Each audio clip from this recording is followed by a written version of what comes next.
ഞാൻ ചോദ്യം അങ്ങോട്ട് ചോദിച്ചോട്ടെ. ഈ രാഹുൽ മാങ്കൂട്ടത്തിലെ വിഷയം UDF-ന്റെ ദശാസന്ധിയിലേക്കാക്കിയല്ലേ? അതൊക്കെ ഞാൻ വേറെ രീതിയിൽ പറഞ്ഞു കൊടുക്കും. കണ്ടോ ഏതാ ഈ രാഹുൽ മാങ്കൂട്ടത്തിലെ വിഷയം ശബരിമല മറയ്ക്കാൻ നിങ്ങൾ 1000 വട്ടം നിങ്ങൾ എന്ത് കൊണ്ടുവന്നാലും അത് ഏശില്ല. കടിച്ചൊന്നും പറയില്ലടാ.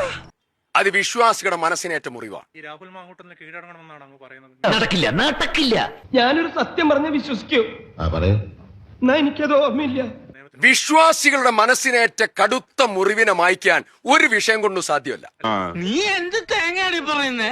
എന്തൊക്കെ പറഞ്ഞാലും മുഖ്യമന്ത്രി രാജിവെക്കണം.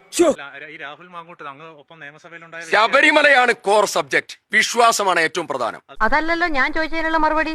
ഇങ്ങനെ എന്തെങ്കിലുമൊക്കെ പറയുമ്പോഴേ എന്റെ മനസ്സിനൊരു സന്തോഷം ഉണ്ടാവും.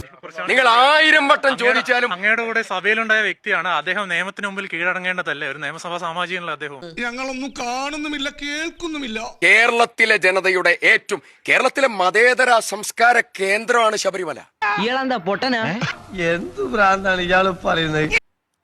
അർത്തുങ്കൽ പള്ളി, എരുമേലി പള്ളി, അയാൾ എന്താ പറയുന്നേ? എനിക്കറിയാം എന്തോ കാര്യമായിട്ട് പറയുന്നു.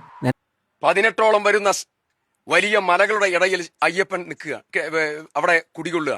നിങ്ങൾ പറഞ്ഞത് ശരിയാണ്. 52 രൂപ ഉണ്ടായിരുന്ന കരിമീൻ ഇപ്പൊ 85 രൂപയാണ്. ആ പുണ്യപൂങ്കാവനമാണ് ഈ തെരഞ്ഞെടുപ്പിലെ കോർ സബ്ജക്ട്, വിശ്വാസി സമൂഹത്തിന്റെയും മതേതര വിശ്വാസികളുടെയും. ഇമ്മോറൽ ട്രാഫിക്കാന്റെ വീഡിയോ പരസ്യം